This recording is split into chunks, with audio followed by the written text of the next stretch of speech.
tonight on our news. The Prime Minister says he will not be meeting with the opposition leader after his letter was leaked to the media.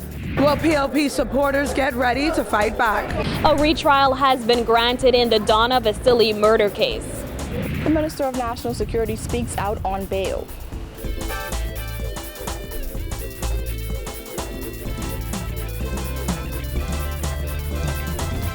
Our news is brought to you by Alive, the nation's newest and best LTE network. Good to be alive.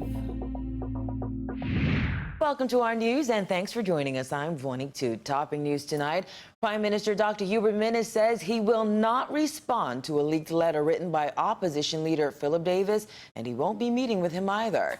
In that letter, Davis promised there would be payback. However, Minnis says Davis knows better. Kyle Joaquin tells us more. Minnis' comments came as he was on a tour of Atlantis Paradise Island. He said Davis simply went about it the wrong way. He said the opposition leader of all people knows how to reach him. The Prime Minister said he received the letter the opposition leader wrote to him regarding the arrest of former PLP MPs and is concerned about the perception that's been given. But Minnis said Davis will not get a response from him. If he wanted to speak to me, he knows what to do. If he sent a letter to me and he subsequently have the letter given to the press and social media, he's not talking to me. He knows protocol. He's going to tell it. Absolutely, the phone still works. He can call me. And when asked whether Davis had called him, no. NPO, no. Are you going to meet with him? Travis, the answer is NPO, no. In his leaked letter to Prime Minister Minnis last week, the opposition leader called the recent arrests of former PLP MPs an abuse of power. He had no shortage of words in promising a payback. Davis said where such abuses of power occur, the offending parties, be they police officers or politicians, need to understand that there will come a day of reckoning for them as well, and that what goes around comes around. Well, here was Minnis' response. Listen, whoever does wrong will be dealt with. Be they PLP, be they FNM. Once they have done wrong, then the laws will take their course. Let the chips fall where they may. If he have facts, then give it to the police. Don't tell me about it. Don't tell the press, give it to the police. Conflict of interest has long been a hot-button issue, even leading up to the general election. The thought of a possible conflict also came up surrounding Minnis and the rental of the Statcare building to the Public Hospitals Authority. Minnis was asked if he feels this could be an issue once again. My life is an open book. I have nothing to hide. I'm sure they might try and come back with the PHA contract that you had a few years ago. Are you worried about that? My life is an open book. You still have the contract? My only worry today is that yesterday was my anniversary and I forgot.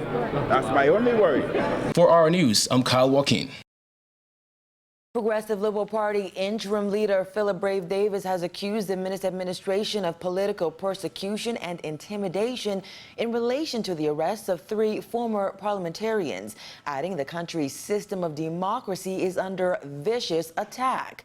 Davis, who addressed the PLP's Yamacraw branch last night, said while the new anti-corruption unit is looking into the PLPs, officials should also answer to allegations against FNMs. April Sands reports. Well, it was a fiery branch meeting here tonight for the PLP as former and current officials urged supporters to fight the party's legacy with dignity and respect as the party has faced recent challenges through this administration. They are suffering from I didn't expect. I didn't expect.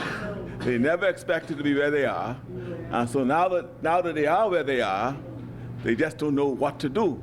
Asserting that Prime Minister Dr. Hubert Minnis has gone to great lengths to foster division in the country, opposition leader Philip Davis said many Bahamians are deeply concerned by the political persecution, political intimidation, and victor's justice taking place.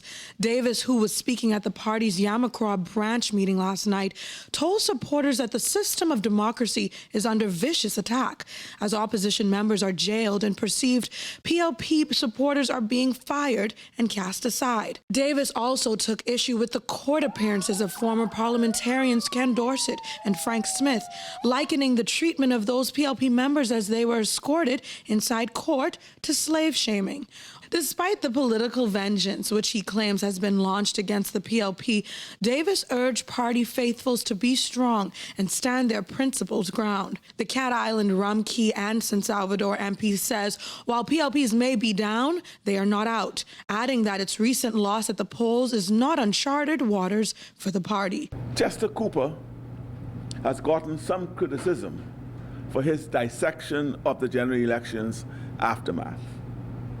For my part, I call it newbie's assessment. Do any of you have children who, no matter how well you think you are doing, they tell you the truth? They give it to you straight.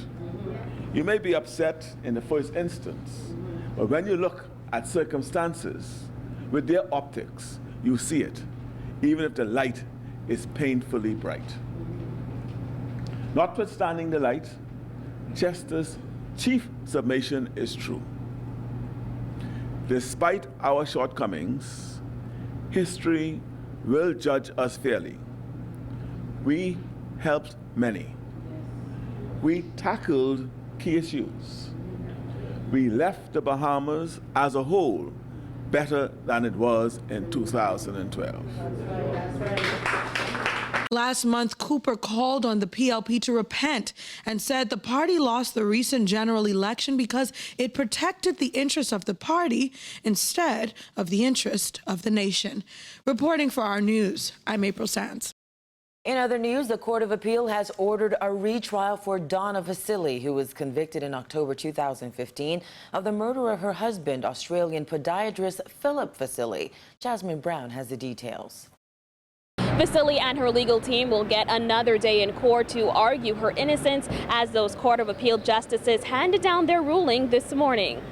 Court of Appeal President Dame Anita Allen and Justices of Appeal John Isaacs and Maureen Crane Scott QC heard Vasili's appeal. Allen revealed in court today that the trio unanimously decided to grant the appeal of her conviction and 20-year sentence. That sentence was handed down by Justice Stephen Isaacs following Vasili's 2015 murder trial. Today's decision brought the former housewife to tears as her family and half a dozen supporters looked on. While the decision to grant the appeal was unanimous, the decision for a retrial was not. Crane Scott was the only justice who ruled that she be acquitted. Vasili's husband, renowned Australian podiatrist Philip Vasili, was murdered at their home in the exclusive Old Fort Bay community on March 24, 2015. The housewife was the last person seen alive with the deceased, who died from a single stab wound to the neck. The killer used a knife that came from a set in their kitchen. During the appeal, one of Vasili's lawyers, Claire Montgomery QC, argued that the outcome of Vasili's murder trial might have been different if the judge had given the jury a good character direction. In his ruling, Justice John Isaacs concluded that the interest of the public in the Bahamas, that those persons who are guilty of serious crimes should be brought to justice and should not escape it merely because of some technical blunder by the judge, as in the case where the judge did not leave manslaughter as a possible verdict for the jury to consider. Outside court today, Vasili's lawyer, Mirio DeSille, rushed past the media. He was asked about the way forward for his client. No, we don't know yet. We don't know. Take it on the advisement, you know. Attorneys Vernal Colley and Tashira Ambrose represented the Crown. Reporting for our news, I'm Jasmine Brown. The Prime Minister, members of his cabinet, and FNM parliamentarians toured the Atlantis Resort this afternoon. During the 2-hour tour, Minnis and his team were taken from the entrance of the cove on the western end of the property to the Bridge Suite, famously known as the Michael Jackson Suite. This comes as Atlantis prepares to launch Phase 4, a campaign focused on the people and culture of the Bahamas. It's not about the buildings. It's not about the hardware. In the short period of time we've been reinventing ourselves, this amazing story came out a couple months ago, and I'll quote, "Above all things, this move by tourism powerhouse Atlantis underscores what so many travelers have always known. There is nothing cooler than actually connecting with the community you've flown across the country to go visit. Absent from the tour was Tourism Minister Dionisio de Aguilar. Atlantis' president and managing director Howard KARAWAN said for years, tourism in the Bahamas has been based on sun, sand, and sea. He said Atlantis felt the need to do things differently. We have a vision, and it is very straightforward. More people will come to the Bahamas because of our Bahamian art, culture, and heritage, rather than just for sun, sand, and sea. So what is the soul that we had here at Atlantis? How do we activate it? And it became ever more clear there was a connection to the people, to the culture, not just hanging a couple of Bahamian pieces of artwork on the wall, but truly allowing the Bahamian spirit to come alive here. The campaign includes artwork, video, and other visual arts aimed at capturing the culture of the Bahamas. Minnis applauded the resort for its new approach to tourism. Has gotten the message and basically has done it. So what they've created is a new group of Bahamian entrepreneurs. Now, what it's also done, the tourists visiting our shores, they visit and they want to taste and feel Bahamian products. So when they're exposed to it, they would then take that message back to their country and spread the message. The president of the Bahamas Christian Council is also weighing in on what some have called a political witch hunt. KRISTINA McNeil reports. Christian Council President Bishop DELTON Fernander applauded the Minnis administration for taking a stand against corruption. However, he cautioned that any investigation must be impartial and non-political. Let me state emphatically that I and the council fully support police investigations and that the administration of justice wherever it is necessary.